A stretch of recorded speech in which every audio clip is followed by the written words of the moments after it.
Hello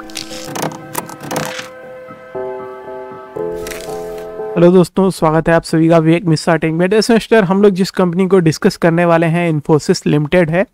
Q3 के results आ गए हैं, तो कैसे हैं रिजल्ट उसको हम लोग इस वीडियो में डिस्कस करेंगे। इसके चार्ट पे अपडेट लेंगे। मेरे साथ वीडियो में बने रहिए। जो चैनल पर नए चैनल सब्सक्राइब कर लें, नोटिफिकेशन बेल ऑल पे रखें, जिससे आने वाले नेक्स्ट अपडेट आपसे मिस नहीं होंगे। आप टेलीग्राम पे भी ज्वाइन कर सकते हैं न्यूज़ और डिविडेंड अनाउंसमेंट के लिए, क्योंकि दोस्तों सभी पे यहाँ पे Q3 के रिजल्ट में सब पे वीडियो तो नहीं बना सकता, इसलिए कुछ जो है डाटा में जैसे ट्विटर पे अपलोड हुआ या कहीं पे रहता है तो मैं उसको शेयर कर देता हूँ, जो एक ग्रुप बना रखा है हम लोगों ने टेलीग्राम पे। तो अभी फटाफट अपडेट लेते हैं। इन्फोसिस के चार्ट पे भी बात करेंगे और इसकी फाइनेंशियल कंडीशन को भी डिस्कस करेंगे। कंपेयर करेंगे पिछले Q2 से कि Q3 में कितना ग्रोथ है या है भी नहीं, सारी चीज़ें पता लगेंगी आपको। तो स्टार्ट कर लेते हैं। तो करेंटली हम लोग को दोस्तों ये शेयर जो है 1480 रुपीज़ के राउंड ट्रेड करता हुआ दिखाई देगा। और एक तरीके से बेसिकली देखा जाए दोस्तों तो अच्छे जोन में अभी आया है। यहाँ पे अब हम लोगों को एक लेबल मिल सकता है अच्छा बाई करने के लिए। रिजल्ट की डेट आज ही थी, अभी आया है। अर्निंग पर शेयर जो हो रही है वो 54.56 की हो रही है। बहुत बड़ी मार्केट कैपिटल है, ऑलरेडी सभी को पता है। डिविडेंड यील्ड की बात करें तो 2.21% चल रहा है। प्राइस अर्निंग रेशियो 27.01 का आ जाता है, जो कि सेक्टर वाइज ठीक जगह पे है। इसके हम लोग डायरेक्ट दोस्तों जो अभी रिजल्ट आया है उसी पे बात करेंगे। कुछ और पॉइंट्स हैं जो मैं आपको यहाँ पे बता दूं। तो जैसे इसकी बुक वैल्यू की बात करें दोस्तों तो हम लोगों को देखने को मिलेगा 191 है, तो अपने बुक वैल्यू से शेयर ऊपर है, होना भी चाहिए क्योंकि डिजर्व करता है। इतनी ज़्यादा इसकी मस्त कंडीशन है अपने इंडिया में, देखिए यहाँ पे आता है। और उसके बाद 12 महीने की अगर हम लोग डाटा देखें तो हम लोगों को 10% ग्रोथ मिलेगा प्रॉफिट में, 22% मिलेगा सेल में। ऑल टाइम हाई प्राइस की बात करें तो जो इस बार गया था 1954 का, मैंने आपको जब भी प्रीवियसली, मुझे याद भी नहीं है क्योंकि हम लोग इसको बहुत कम डिस्कस करते हैं, क्योंकि इसको कम लोग व्यू करना पसंद करते हैं, बेसिकली वो बात है। तो इस पर हम लोगों ने जब डिस्कस किया होगा तो मैंने इस पर मार्क किया था 1966 का टारगेट था, और उसके बाद उसके अराउंड तक शेयर गया, बट हम लोगों का टारगेट अचीव नहीं हुआ था, क्योंकि मुझे याद है 1954 तक का ही ऑल हाई था इसका। तो कुछ नहीं, हारने की जरूरत नहीं है। अभी तो डिप में आ रखा है, किस जोन में खरीदें वो भी हम लोग डिस्कस करेंगे। हम लोग अभी जो डाटा इसका समझ रहे हैं उसको कंटिन्यू करते हैं।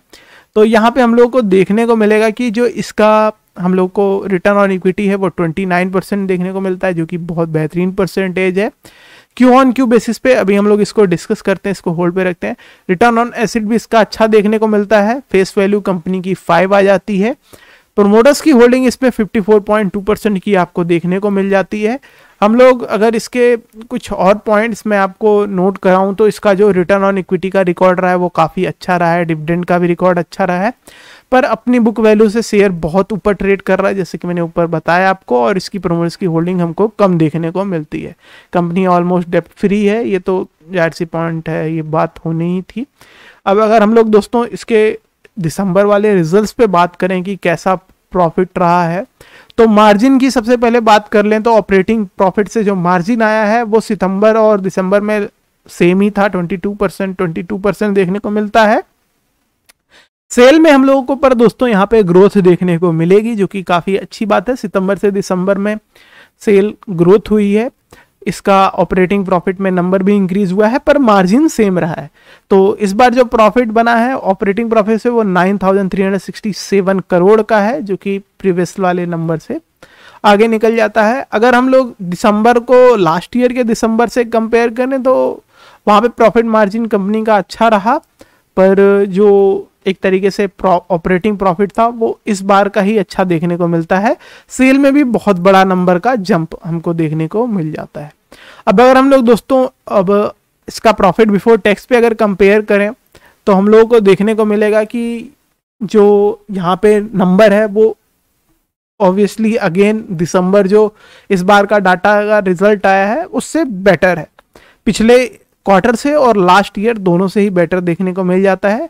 अब दिसंबर 20 से कंपेयर करने का कोई मतलब भी नहीं बनता है, बहुत पुराना हो जाता है। इसका मतलब ये है दोस्तों हम लोगों को ओवरऑल ग्रोथ देखने को मिली है। फिर टैक्स में अगर बात करें तो पिछले क्वार्टर में 28% टैक्स भरा था, मतलब 28% टैक्स कटा था, इस बार 26 कटा है। तो यहाँ पे 6,586 करोड़ का नेट प्रॉफिट हुआ है, और जो कि पिछले वाले से भी, पिछले क्वार्टर से मतलब 500 हम लोगों को ऐसे ही देखने को मिल जाता है। तो 500 करोड़ रुपए का जो है पिछले वाले क्वार्टर से मुनाफा ज़्यादा हुआ है। अब अगर हम लोग दिसंबर वाले लास्ट ईयर से कंपेयर करें तो वहाँ पे बहुत बड़ी जंप देखने को मिल जाती है। तो इससे पता लगता है दोस्तों शेयर काफ़ी तगड़ी तेज़ी से ग्रोथ कर रहा है, कंपनी काफ़ी तेज़ी से जो है अपना जो अर्निंग है वो इंक्रीज की है। अगर हम लोग दोस्तों बड़े टाइम के फ्रेम पे रिकॉर्ड देखें इसका, तो मार्च 2011 से 2022 मतलब पिछले एफआई तक का हमारे पास डाटा है।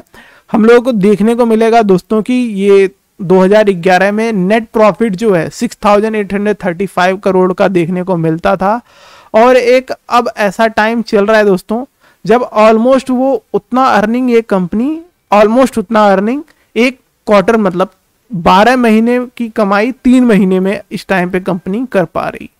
तो समझ सकते हैं कितना ज़्यादा ग्रोथ हुआ है कंपनी में। और अगर हम लोग दोस्तों इसका करंट डाटा दूसरे चीज़ों पे भी ध्यान दें हम लोग, तो हम लोगों को देखने को मिलेगा कि जो इसका भी नेट प्रॉफिट आया था वो 22,149 करोड़ का था पिछले एफआई में। करंट जो 12 महीने का नंबर दिख रहा है वो भी शानदार देखने को मिल रहा है, और ग्रोथ देखने को मिल जाएगी आपको। ऑब्वियसली अभी पूरा 12 मंथ का कंप्लीट नहीं है, पर टीटीएम का मतलब होता है कि अब से मतलब इस मंथ से पिछले 12 महीने को। तो अगर ये लोग दिसंबर वाला इसमें ऐड करके कर रहे हैं तो कुछ जाहिर सी बात है इस एफआई का भी आ जाता है। तो मतलब नंबर अच्छे दिख रहे हैं, और करंटली जो परफॉर्मेंस है वो शेयर की काफी शानदार है। तो ओवरऑल बात करें दोस्तों तो नंबर में ग्रोथ है, जैसे सेल ग्रोथ, कम प्रॉफिट ग्रोथ, एजीआर में भी इसका मतलब पिछला खराब रहा था, बाकी इसके आपको बेटर देखने को मिल जाएंगे। रिटर्न ऑन इक्विटी इसका शानदार रहता ही है। अब कुछ लोगों को शेयर होल्डिंग पैटर्न्स को लेके दिक्कत थी, क्योंकि ऊपर पे हम लोगों ने जैसा प्रमोटर्स की होल्डिंग देखा कि बस 15.16% है। तो पर यहाँ पे और भी चीज़ों में आपको ध्यान देना चाहिए कि बहुत बड़ी परसेंटेज इसमें उसके बाद फॉरेन की इन्वेस्टमेंट आ जाती है, फिर उसके बाद हम लोगों को अपने डोमेस्टिक इन्वेस्टर की होल्डिंग देखने को मिल जाती है। पब्लिक के पास जो 15.93% की होल्डिंग है, तो इस हिसाब से शेयर होल्डिंग पैटर्न्स में इसके कोई दिक्कत नहीं है, अच्छा ठीक ठाक प्रमोटर्स होल्डिंग इसमें देखने को मिल जाता है। उसके बाद हम लोग अगर बाकी चीज़ों पे देखें तो यहाँ पे हमको फॉरेन की कहाँ से इन्वेस्टमेंट है वो पता लग जाएगा। जैसे इसमें देखिए सिंगापुर गवर्नमेंट की भी होल्डिंग्स है। फिर उसके बाद अपने डोमेस्टिक में देखेंगे तो LIC का नाम होना ही होना है, और उसके बाद गवर्नमेंट की होल्डिंग्स में 0.18% अपनी गवर्नमेंट है ये। उसके बाद अगर हम लोग पब्लिक में बात करें तो पब्लिक में भी आपको मतलब अभी करंटली इस बार का सितंबर का लेटेस्ट वाला नहीं है, पर प्रीवियस देखें तो यहाँ पे हमको ये सब देखने को मिल जाते हैं। अगर हम लोग दोस्तों इसके चार्ट पे अपडेट लें तो करंटली क्या क्या जोन्स नजर आते हैं वो मैं यहाँ पे मेंशन कर देता हूँ। अगर कुछ लोग खरीदारी के लिए भी इस शेयर को दूसरे से पूछ रहे हैं तो वो सोचने वाली बात है, पर मैं बता देता हूँ, इसमें कोई बात नहीं, कि किस जोन में हम लोगों को, मेरे को पर्सनली नजर आता है। तो करंटली स्ट्रॉन्ग सपोर्ट जो है हम लोग इसमें इस लेवल पे देख रहे हैं 1362 पे। खरीदने का जो जोन है दोस्तों वो हम लोगों को इस लेवल के अराउंड तक दिख रहा है, मतलब आप जिस प्राइस पे, करंट प्राइस पे भी बाई कर सकते हैं, क्योंकि ऑलरेडी ये शेयर थोड़ा डिप में है। तो ये जोन हो जाएगा इसमें खरीदने का। सपोर्ट के लिए आपको 1362। टारगेट की बात करें दोस्तों तो हम लोगों को टारगेट जो है वो 1659 का मतलब सबसे पास का टारगेट है। उसके बाद एक बार इस पॉइंट के ऊपर क्लोजिंग करता है तो हम लोग इसमें और अब टारगेट 1800 फिर 1900 के टारगेट लेके चल सकते हैं। इस प्रकार से है। फिलहाल प्रीवियस डिविडेंड के बारे में थोड़ा सा मैं आपको डिटेल दूं तो 16 रुपये 50 पैसे का था। तो लॉन्ग व्यू के हिसाब से आप इन कंपनियों में इन्वेस्टमेंट करते हैं तो जाहिर सी बात है आप मुनाफे में रहेंगे। शेयर काफ़ी डिप आया था पर वापस से देखिए उस टाइम तक ट्रेंड इसने फॉलो किया, इस तरीके से बनाए रखा अपवर्ड का। फिर यहाँ पे थोड़ी प्रॉफिट बुकिंग होके करेक्शन हुई है। अब ये करेक्शन देखिए इस पुराने लेवल पे ना आए और इस जोन में हम लोग इसमें खरीदारी कर सकते हैं। अगर इसीलिए इसको रेड लाइन पे स्टॉप लॉस अराउंड आप लगा सकते हैं, क्योंकि इससे नीचे जाएगा तो जाहिर सी बात है ये फिसलेगा। और ठीक है, तो ये ही फिलहाल के लिए अपडेट हो जाएगा इस पे।